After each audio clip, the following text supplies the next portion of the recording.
Welcome to our Hatchery Live. My name is Jose Leal. Unfortunately, Matt is not available today because he's feeling a bit under the weather. So he's missing out on a great guest, Sanjay Fernandez from Sole, Colombia. Welcome, Sanjay. Thank you for Hey, being here. thank you for this invitation. Honored to be here. We've had a number of conversations one-on-one, so this is a great opportunity to dig a little deeper and share that with the world and share that with both of our communities. So we have an opportunity to talk about how Sole and Radical kind of mesh and what they do.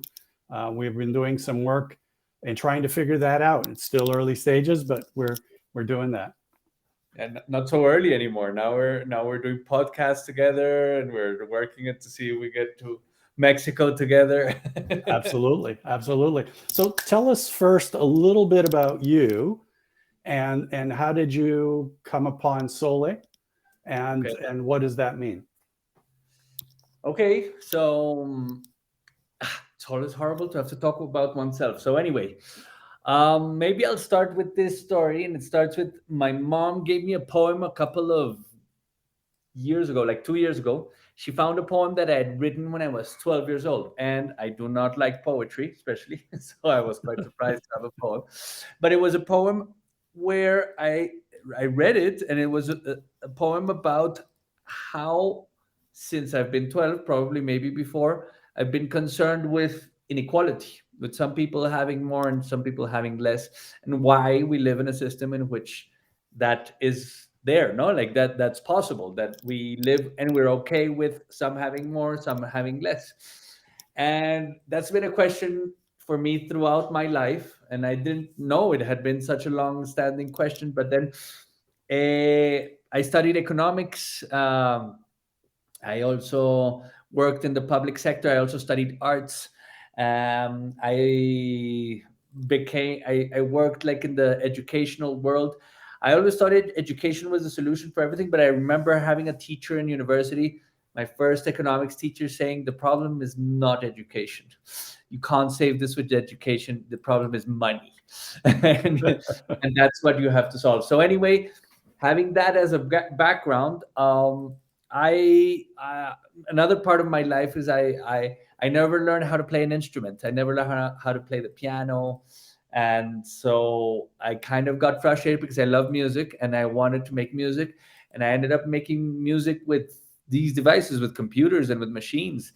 And I did that after sort of working in the public sector as an economist and in the nonprofit sector as an economist. I ended up going to do what I really wanted to do, which was to learn to make electronic music. And I learned to make electronic music with a bunch of people who were musicians. So I was like the weirdo there. And then after that, I ended up getting a scholarship to do a master's in interaction design. And my project of my master's was an educational project where I always thought here in Colombia, the government had spent tons of money putting computers in a lot of public schools, and nobody was using them. No, the teachers had them locked up in closets. And so I thought, wouldn't it be cool if kids could learn how to make their own music, as I did, using those computers? So I wanted kids to create, to make art, and so on and so forth. So after doing my master's in that, I came back to Colombia, and I started suggesting this to the public sector, no, and I ended up doing consulting for the ICT ministries on how to get digital culture, how to promote digital culture in people. And as I was promoting this project, some friends of mine came to me and said, "Hey, you're working on that project. We're working on something else, which is pretty similar, which is a thing called self-organized learning." And I was like, "What? What is that?" And they said, "No, well, check out this TED talk of this guy called Sugata Mitra. He just won a TED Prize. This was back in 2013. And I saw the TED talk and I thought, wow, this is exactly what I need to do before doing my project, which was of education, art, and technology. No, because this was a project for, this was a methodology for people to learn anything using the internet in groups. No, so I thought this was a wonderful idea. And with my friends, we were like, whichever project goes through first, we'll work on that one so we can sort of pushed them. But kind of the organic thing to do was to start with soul. So that's when we started back in 2014 with the little pilot project, because as the government here in Colombia had spent so much money putting computers and internet in so many public spaces, and people weren't using them, this turned out to be a great solution. It's like there's an easy methodology, very powerful, which you can put in these spaces with computer and internet to invite people to use the internet in groups, firstly to learn. And that was how we started. Wow. So did you ever get back to the project that you were going to do? Actually, it's there in the back of my mind, not only in the back of my mind, but now I'm figuring out what is the next step of how to do this with big, uh, I'll keep it quite simple in the fact that self-organized learning is like the first step into learning how to solve a question together in groups using the Mhm. internet. Pretty simple, no? So basically, a self-organized learning environment is a space where you have people, less the computers and people, one computer every 4 or 5 people, and big questions. And we call them big questions because they're interesting questions, tough questions, something which is in everybody's interest. And basically, people self-organize to find the answers to the questions without the need for a teacher. So I thought, that's the perfect first step if people are going to start to create using technology and using devices. If they're going to make music, videos, animations, video games, whatever, they need to be able to solve any question, no? Like, how do I do this? And they need to be able to know how to use the internet to solve those questions. And even better if they learn to do this in groups, because then it's like you get together and the communication skills and the collaboration skills grow even more. So creation becomes really a collective process. So right now, when you ask me about this, right now I'm thinking, after 9 years of doing this thing of scaling soul, taking it to tons of public spaces. No, we've managed to make it into a program in 1,500 public libraries throughout the country. We've worked in over 2,000 schools. We've worked also in public internet kiosks, which existed and now exist again, but they come and go with each government. Uh, Now is that moment where there are communities which have been doing this self-organized learning for enough time that now they're saying, okay, what's next? And really what's next is it's up to them. But here is like, we can wink at them and say, well, what if you start making your own creations? What if you start making your own art, your own music, your own stuff? And so now I'm figuring how to bring in that as a next step. Right. To connect the two dots that you've been working on for such a long time. So Exactly. you've described a little bit about what a soul is, and you've described what you've done in Colombia as far as the scaling that you've done and how successful it's been. But it took me a little while to sort of wrap my head around what a soul was in relationship to everyday learning. And certainly in relationship to the idea of teaching, because really the idea of teaching sort of goes out the window here. And so give me a little bit, give the audience a little bit of an understanding of what is the difference between learning and teaching, and how do we learn if we're not being taught, and why is there a benefit in that?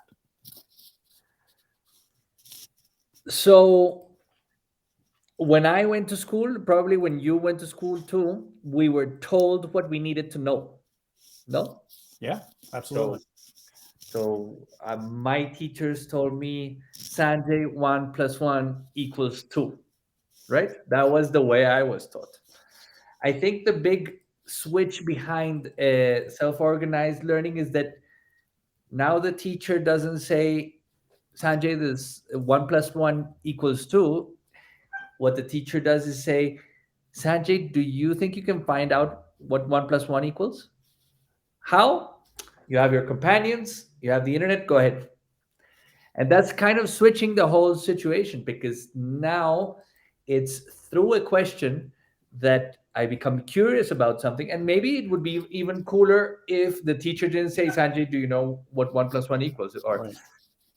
if the teacher said to me, have you ever wondered what 1 + 1 equals. No, I just changed the way I phrase the question, but I make it a little bit more attractive, a little bit more like mind-boggling or something like that. Or I can tell you a story, like the first humans which figured out how much 1 + 1 was, whatever. I don't know. I can make up a Right. story. What was life like before What was counting? exactly what? How did people know what was one? Anyway, Exactly. so the whole point behind this was that you're trying to get people to do what they would innately do. No, I have a 5-year-old kid. He asks me questions about everything all the All time. the time. And I think the whole power behind this is to take that innate curiosity and allow it to run with it, to be free with it. I think when I went to school, well, I received a lot of no. I was like a kind of guy, and no, the kind of student which teachers would be like either they would love because I would ask questions all the time, or they would hate because it's like, can you let me give my class as I planned it? Stop asking me questions. No, Right. so I think we both had the same experience in school. exactly. So I think there's a big thing behind being able to let that curiosity take you towards like what your learning process should be. No, so in when you have teaching, somebody teaches you what they think you should know. And there's a very interesting thing Sugatamita says nowadays is, before we used to learn just in case. No, let's learn algebra just in case. Who knows when I might need my algebra, no, or Right. who Right. knows when I might need my trigonometry. And then what Sugata says was very interesting is that with these devices, with the internet, you can learn what you need just in time, not Right. just in case. And the whole switch behind that is that people are learning what they're interested in, and learning happens because you're interested in. And there's a very big difference. If you be taught something and you don't like it, or you're bored by it, it's very improbable that you'll keep that information or use that information. If you learn something on your own, it's more probable that you're going to use that information because it's valuable to you. So there's a big difference. So I don't think teaching in itself disappears. No, I think teaching is also cool. I like to be taught stuff. Right. uh, but learning it, the way you learn it, is really the story you want to go to. No, it's not Right. about how we teach people stuff. It's about how you create the conditions for people to learn Right. what And they're that was interested my point in and about the what they're question. Exactly. And actually, I have a little personal experience with that. When I was young, math was never something that I really was passionate about. But I wanted to work in architecture, and so I was at the same time doing studies in architectural design, architectural drafting. And I realized that, oh, wait a minute, in order to figure out some of these angles and to figure out how to measure things in circular shapes and so forth, I needed math. And then all of a sudden, that math made sense to me because I had a context. I had a Yeah. real world context, a real world problem. And then I was actually self teaching a lot of the stuff that I didn't wasn't receptive to in the Yeah. math class. But I became super receptive to it when it was something that was practical and I had a context that made sense for me. So I can tell you personally, I love math, and I love math, and I still love it. And I think the other thing which is behind the learning process is the pleasure of knowing that. No, Exactly. there's like this flavor of knowing stuff, of being able to know stuff, and knowing not only like intellectually. Maybe you also want to know. No, it's like when you dance and you do like a step which is cool, and you know it with your body, or when you do an exercise, or some kind of physical work that you feel, look at how am I doing this, or when you create something with your hands. There is and I think basically that's like the big pleasures of life are there. No, it's not just knowing stuff because you need to solve problems. No, it's because Right. life is problem solving. No, problem solving is like a first step, but the next step is the pleasure of knowing things because you can, and because they're there, and because there's I don't know, there's something there that's beyond the need for it. But I think it's actually two things, and that speaks to what we talk about at Radical. Um, we have a radical purpose as human beings, right? We are, by our innate nature, curious, right? And in curiosity, there is this sense of just discovering something new. The discovering of in itself is a pleasure. But then when that discovery leads to the ability to make sense of things, when that discovery makes to the ability to make an impact, then we have that carry on pleasure of, oh, wow, look what I did. Look what I was able to accomplish. And so it isn't a single point in time of pleasure. It's this, nature has this beauty of being able to carry you on. And once you've made the impact, it's like, oh, I could do that better. And now it's about the becoming of being able to grow that thing. Like, yes, I've done it, but I could do it better. I could do it more. I could do it in a faster. I could do something else. And that cycle of human nature, of being able to take it from this discovery to this impact that grows me, not just makes an impact in the world, but allows me to grow and me to become something else. And I think that's the cycle that that both the learning process you're describing, but also the work that we do in the organizations, it comes together, right? This is where that thing is, and that's the beauty of thinking about not just how work is organized, but how we learn about how to organize our work and how we learn about our work in the first place. What is the work we need to do, and how can we make that impact in the world in a way that is self-fulfilling and innately driven by our curiosity. So that really leads to why we're having these conversations. I would add to this idea of being impactful, I think there's also an innate kind of sense of belonging. No, Yes. The reason why you do this is because you want to feel community. You do this because you're in community. And now that I read the topic that I suggested, I said, no, like self-organization at scale, is there a way of regulating our systems of accumulation? Is because I do feel that we are in a social system right now. You can call it capitalism or whatever, Right. in which it's easy to feel isolated. No, you are really cut off. Like the system feeds on the fact that you are isolated, and that you think your sense of belonging comes from accumulation, and it's kind of proved that it's not, in a sense of people's no. I think we're in the era of mental health Right. downfall, basically because we have lost the sense, like we're lost in understanding where the sense of belonging has to come through with this economic system as it goes. No, so I do think that the sense of belonging is like one of the essence of, one is my personal realization, but second is how am I building a community and nurturing that community through what I am and Exactly. how I am. Exactly. Absolutely. And I didn't touch upon that, but meaning and belonging are two central parts of how we understand human nature.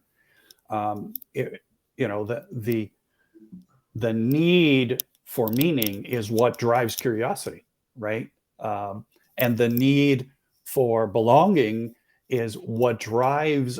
We don't make an impact just for us. We make an impact also to belong, because the things we want to do, we want to do with others. And so, you know, the second we turn, 15 or something like that, the first thing we do is we go find people that like what we like, the same music, the same things. Why? Because we want to shine in their light, and vice versa. We want them to shine in our light. And so that's the relationship between all of this. And so, the focus of Radical has been always at the root of work, not at the idea that work is an institutional process, the idea that work is a human process that happens to have institutions as one way of us operating, right? And we Yeah. think that those institutions can be better if we learn to learn better, if we learn to organize better. And that's the juxt of our conversation today. It's how do we do this at scale, not just in a learning for children or for people in college, but learning lifelong in our communities, in our organizations, in our homes. How do we learn to learn as a process of living, not as an institutional process?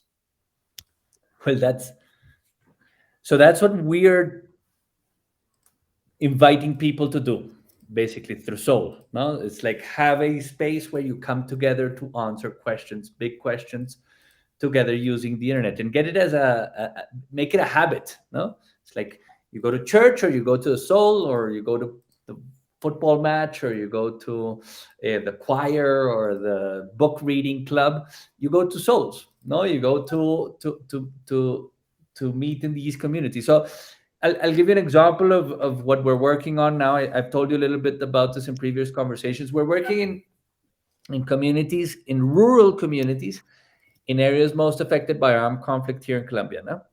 And we've been working we're working with around 32 communities. And what we did was we went there and we asked people, what questions have you always had and never been able to answer? No? And so people write down, like kids, they have it super clear, they do it super quickly. Adults, we take our time, it's much slower. And maybe we need to hear someone else's question to say, yes, now I know what question I can put, and write another question. And well, in any case, when we show them, well, what if you came together in a group of 20 people, 15, 20, 25 people? Here you have 4 or 5 laptops with an internet connection. What if you sit down together with a few very simple rules? The rules are you work in groups. You can change group whenever you want. You can copy each other if you want. But every group has to have an answer at the end of the session. So together they come, they answer this question. They do a research on the internet, and that is a bit chaotic. It's a bit messy. It's very different to a classroom. And at the end, each group has their 5 devices, their 5 groups, then, or 4 groups, 4 devices. You have 4 answers to the same question, no? And depending on what you did on Google and what you clicked, what link you clicked on, you get one answer, you get the other one. You start having a conversation around that, right? And so this is what I found, and that's what this other group found. And more interesting than the answers that you find is that you have new questions arising, no? Mhm. So why do things fall to the ground? Oh, because of gravity. Okay, well, what is gravity? No, gravity. Google. What is gravity? Gravity is a force that the Earth produces, a magnetic force. And why does the Earth produce a magnetic force? There you have another question. So all these questions, what they do is fuel a process of discovery, as you're saying, which could be infinite. No, that's Right. learning throughout all your life. It's because one question will take you to the next one, will take you to the next one. And there is no bad question. There is no, like, there's simpler questions and more complex questions, but it's not, none of them are bad. All are good questions. So what we show these communities to do is, what if you started to get together to do this? No, these communities, they get together to go to church, they get together to have the community council, and not even everybody participates because they're mostly monologues of the people who lead. Right. Right. Right. like your executive board meetings. In all those cases, yeah, exactly. And then when they realize that this is a space to come together, to have fun, to answer questions together, maybe that allows them to go to questions where they can start, for example, solving problems, or for example, asking about stuff which they always wanted to learn but they hadn't learned. in any case, what I find which is interesting about this is that the organizing process is the process of finding an answer to a question using the internet in groups, and what emerges from that process is learning, right? Right. But what is interesting is that when you start to create this habit of self-organized learning, well, what starts emerging is skills, no skills, which you could call them leadership skills, communication skills, collaboration skills, all these things which we say no, critical thinking skills, stuff like that, which we say these are important today. But what happens is that they're emerging through the interaction with others. No, this doesn't happen if you're alone in front of a computer doing answering a question. This happens when you're in a group of 20 people looking in 4 or 5 computers. And so what it is that I see that in that process, it comes to a state where I don't know either if the result of self-organization is a good thing. No, this morning I was talking to a lady with which we're in swimming lessons. No, and we have a teacher who says you have to do this, and I love it because it's like I never knew that there was so much technique to swimming, and it's very important to have somebody show you how you can go quicker, easier, faster. And she said, "No, years ago I stopped working, and I don't want to work anymore." And no, and she's like my age. No, she's not so old, so it's like, and it's like, and I said, and I looked at her like, really, you've never want to work anymore? And she was like, yeah, no, this work 8 to 5, I will never do that again. And I'm like thinking in my head, wow, that's a version of work which is not at all neither the one I do, neither the one that happens in souls. Because what ends up happening is that people start connecting to answer questions which end up resulting in projects. And hey, let's do this, and let's Right. do this together. So I think it's an interesting version of understanding what work means, what it is that we are supposed to do, and well, from there on, what it is that we're going to do together. No. So, what I really find very interesting in my experience with your description of souls, because I haven't actually experienced the soul yet, right? But everything that you've described and your team has described in different videos and in different things that I've seen and read from your organization, it seems to me that it's really letting people have freedom to seek what they are seeking. And you're not dictating or predicting what necessarily you want them to get to. So you don't have an agenda, essentially. And so how does That's a bit of a lie. Okay, so tell me about that. I do have an agenda. Okay. It's a little bit of a subversive agenda, actually, because the agenda is about what happens to people if you let go of control and you let people decide for themselves where it is they want to go with their learning. And learning is just like the first place where you're letting go. Probably one of the toughest ones. No, our education systems are super control freak kind of systems, very industrial in their sort of framework.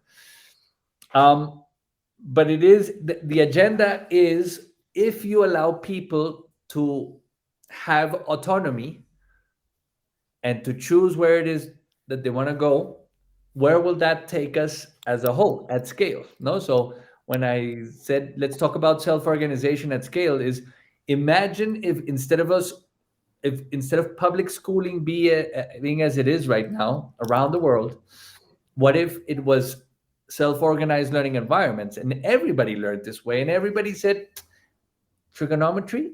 I don't want to learn trigonometry. I want to learn about this and I want to learn about that. And some people arrive to trigonometry and some others don't. And what would the world be like? So I have to be very honest, no? Like, in a world of self-organization, you also have dictators and you also have tyrants and you also have no systems of organization, like ways of organizing ourselves, which are not friendly with other human beings, not friendly with other planets. But what is true is that right now we're in systems where our level of control is so tremendous that it kills autonomy. And when you kill autonomy, that there you do feel that, well, there's improvements to be made. Exactly. Especially because if we are in an unequal society, well, at least people give people back their autonomy to see if we can equal, no, like rebalance the system. So I don't I don't see that as you defining what people individually should be doing or shouldn't be doing. What you're saying is, hey, there's a system that isn't working, and this is a way for people to find their place in it in a way that gives them that autonomy, gives them that sense of purpose. And hopefully for them, they find their way to move forward, their way to organize, their way to participate, their way to make an impact and connect with others and belong. And, if we scale that out, maybe in the future, a better society, right? But that's That's an the emergent, pardon hypothesis. me? It's the hypothesis. Yeah, that's the hypothesis. Absolutely. Right. But that's an emergent thing from a different starting point. And what you're saying is, let's try a different starting point. The agenda is the starting point. It's not where you go. Yes. We trust humanity enough to know that if you're given an opportunity, you're going to seek things that are going to be beneficial to you and beneficial to your community, because those are the things that innately we crave. Yes? Yes. So the thing about emergent properties in self-organizing systems is that you cannot plan where the system is going to go. Or predict, Oh. exactly.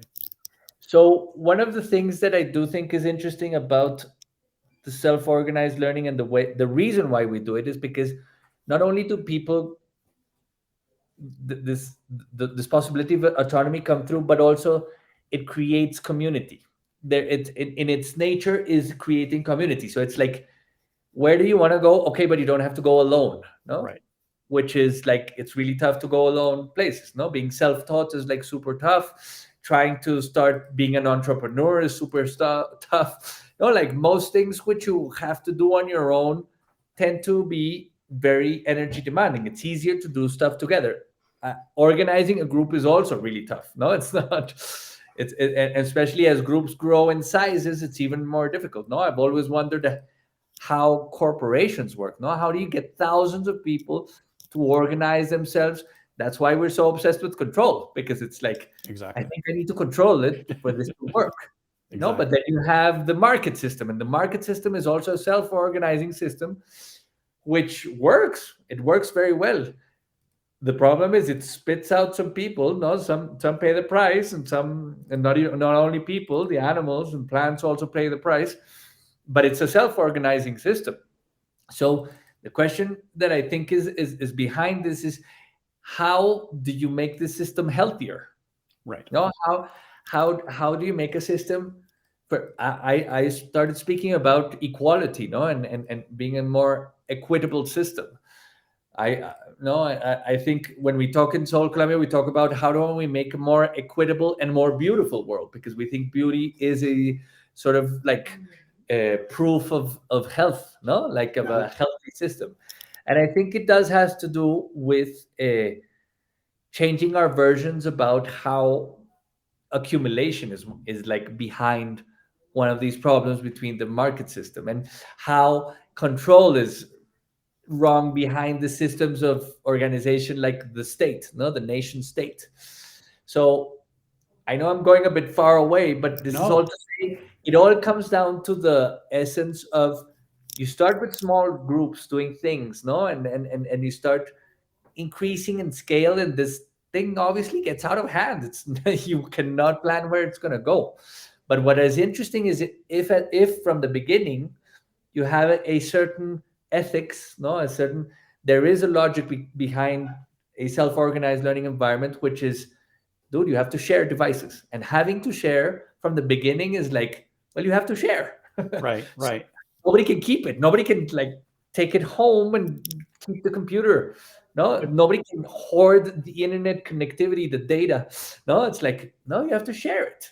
You have a big screen so we can all share. So I feel that those sort of principles and values from the beginning are a good basis to see when you go to scale, maybe those principles will hold.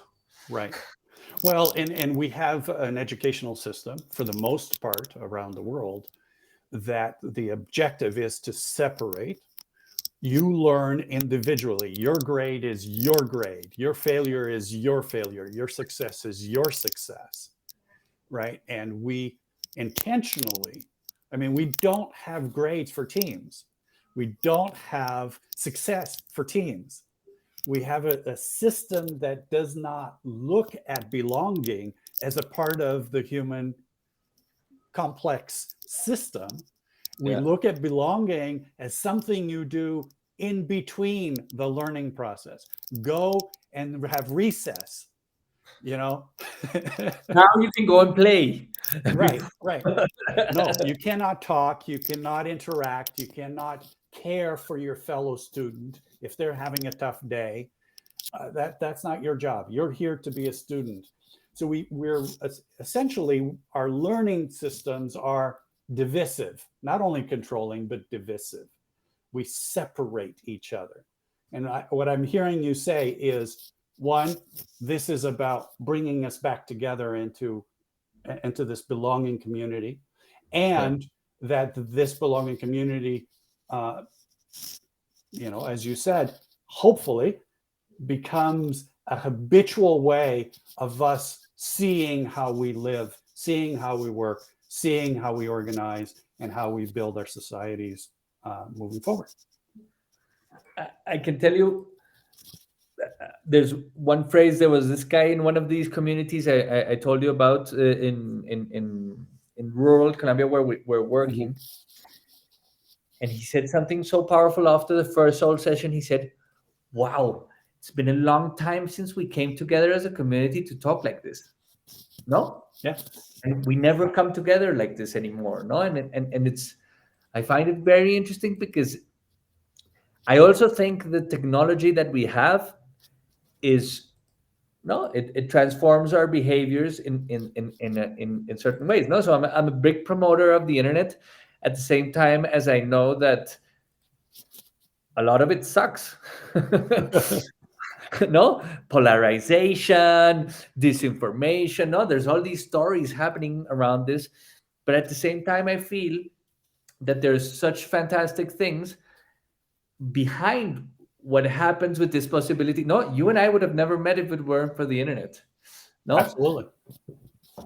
or it would have been tough for us to meet. We might have, but it would have been very highly improbable. Exactly. Instead, nowadays it's so powerful that we can meet and we can do these things. And it's also very interesting how the use of the internet in groups, for me, reshapes also the way the internet is, and where and how it's going to be.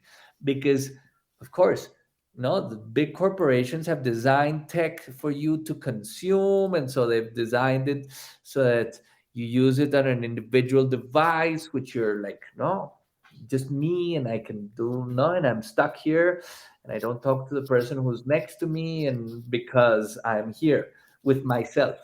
And this is also an isolation, but at the same time, if you take away all these other ways of relating, and you say, okay, let's sit down together. We're not going to sit down together and look at TikTok. Well, you might, to see the dance together, but after a little while, it's like, I don't want to see your account anymore. No. Let's something which we can all do together with the internet. Exactly.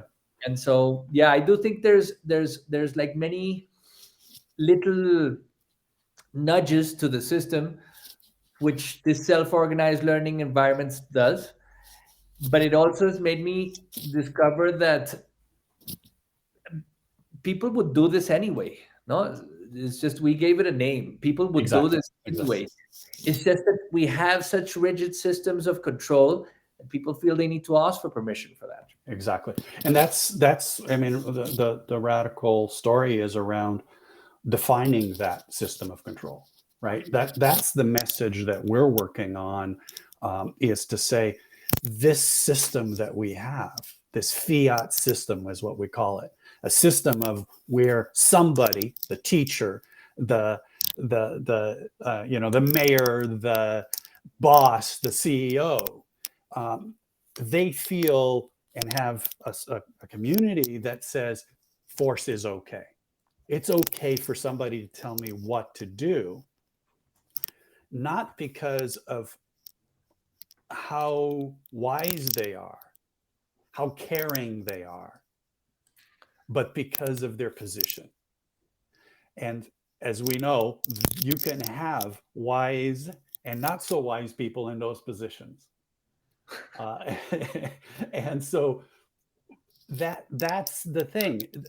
The fiat system takes away from people's worth, people's wisdom and contribution, and their ability to belong with others and to give to others, which we as human beings value.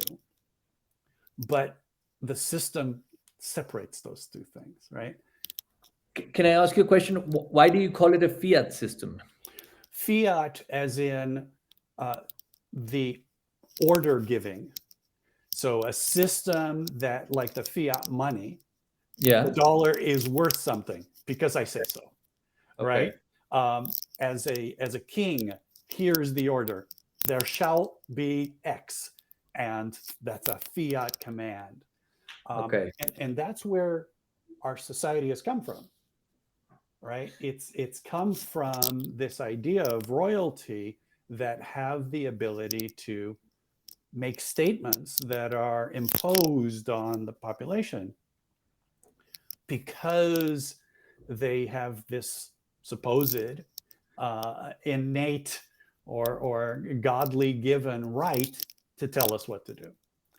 And we've taken that and we've said, yeah, kings are ridiculous, but a CEO has the same power as a king. Or more. Or more, right? Or more. And so that's the argument that we have about how do we reorganize in a way where we're back to community, we're back to not only learning together, but working and collaborating together. And that's the next step for us. And so the beauty of the work that you're doing is that I think that's the step we're missing. How do we join forces? How do we do more of this collaboratively in order to find ways to take individuals who are already self-organized in their learning, self-organize in their communities, and then self-organize in their work, self-organize in how we create economic systems that are based on self-organization. You make me think of two questions. I always wonder what it would be like if there was a self-organized learning environment within every company, right? No, within a factory, within a like the big offices of Apple and the big offices of Exxon. I don't know. What if there was a self-organized learning environment within the government offices of the Ministry of Finance, whatever? And what would happen? Because I do think we're like in a moment of generational transformation. No, it's like for kids to get what I'm showing them, it's like obviously this is obvious that we need to be learning like this. For us who are their parents, some of us get it, some of us don't. And for my parents, they're like, what fewer of them get it. What are you doing, man? That doesn't make sense. You need a teacher, need to be taught. Right. So I always wonder, you need a full-time job. What are you doing making crazy movements? Exactly. How are you going to make a living off of this? Exactly. Not to say they're always supportive of what I do, but at the same time they do question it tremendously. And I do think that there's this transition moment in which we are at, where I also wonder, no, there's systems of, it does sound lovey-dovey to say, hey, we could all do this and this would be a great world. I don't think it's that easy. No, I do think that the reason why the system keeps working, and call it capitalism again if you want, Right. is because it's based on the fact that some people are going to pay the price, no, that some people are dispensable. Some, no, you have rich education for the rich and poor education for the poor, so that the system keeps feeding itself. And you can have people who are paid miserable wages or not paid, working for insane hours, and other people getting insane amounts of money, no, and earning for not doing anything. I do think there's a big thing behind this, and it's, I know you have a big thing about co-ownership, right? And Right. a big story behind co-ownership. But I've thought about it a lot, and I would think everybody currently with our cultural mindset, it's tough to not want to accumulate. So co-ownership might work at certain scale, but then when you think of a state, we are supposed to be co-owners, but it's not really. I want to have a bigger piece. How? Oh, now you're starting something. Don't get me started, because we've got to wrap this up. But let me Okay. tell you something. Co-ownership, the way we think of co-ownership in traditional terms, is that we have a corporation and we all own our corporation. That's not what we're talking about, right? What we're talking about is that we as a community own this one effort, this one thing that we're doing. But I don't want to just do this thing. I'm also doing the other thing over there. Just as I'm working with Radical and I'm working with Soul, right? I want to do both of these things. And not all of my colleagues on Radical will want to be working with Soul. Not all the colleagues at Soul will want to be working with Radical. Yeah. That's okay.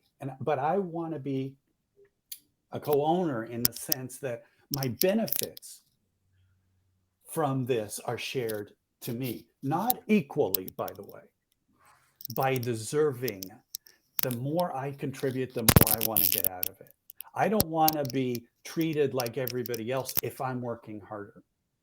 And I don't want to be, um, be a fly on the wall in one of these things and getting compensated equally to those people that are working really hard.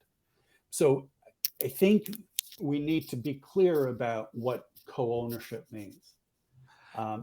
No, I agree. I understand what you're saying, and I agree with it. My question comes when you put that in the context of, if I make money and Yeah. I don't want to lose my money, I have to make it produce a profit, no, produce a revenue. And that's the capitalist thinking, no, the I have accumulated, I can't lose the value in this. So what I do is I invest in stocks, I invest in Right. bonds, and there's this whole world of owners who are owners which have nothing to do with what they own, Right. because they're not involved, but who are trying to preserve value. That's all they're doing. Why? To inherit it, to give it to their next generation if they want, or at least to spend it and to feel the power and reputation of having so much. I think there's like a big jump between, like, one thing is what you drive yourself into, and another thing is when you've accumulated, how you keep value, because Right. that is like the big concern. No, that's like, So now that's your economist mind thinking, and I'm going to suggest that we have a conversation, a follow up when you come back in a few months, cool. and we take your soul hat off and bring your economist hat on, and we have this conversation. I love it. I love it. We are over time 20 minutes, which is awesome. Sorry. No. I just want to call out one of the comments that was made. Michael Linton is a colleague over at 2045, and Michael's talking about interactive communities, right? And interactive communities are it's what it's about. Everything emerges from these, right? And there'll be small communities and big communities, as he points out. You know, the idea that communities are the starting point of the work that Michael's doing, the work that Radical is doing, the work that you're doing, isn't an accident, right? This Yeah. is not an accident. The reality is it has to be about connection and bonds and people and community. And so the work you're doing, kudos to you, kudos to the Seoul Columbia team Thank you. for the beautiful work that you guys are doing, and kudos to Patty in Mexico, who is working with both of us and trying to figure out how to do some of this work in Hermosillo, Mexico. Just thank you for being who you are and doing what you've done, and taking the time to be here with us today. It's been an absolute pleasure. I am going to announce.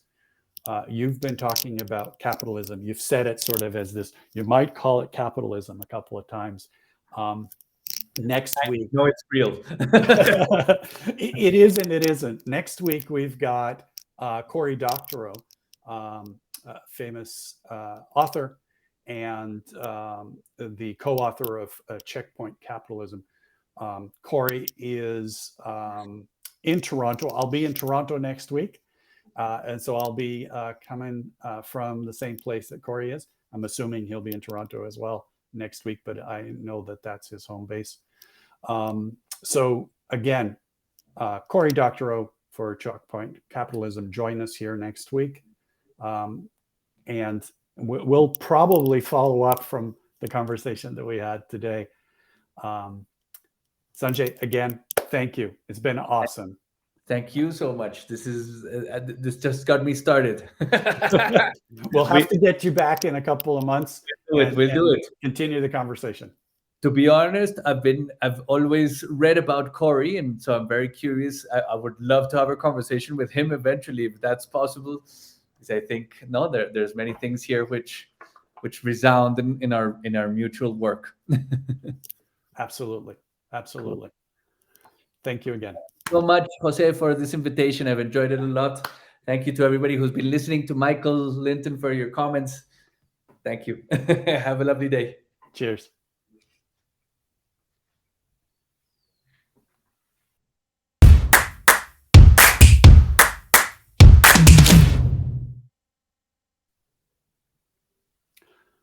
We went along.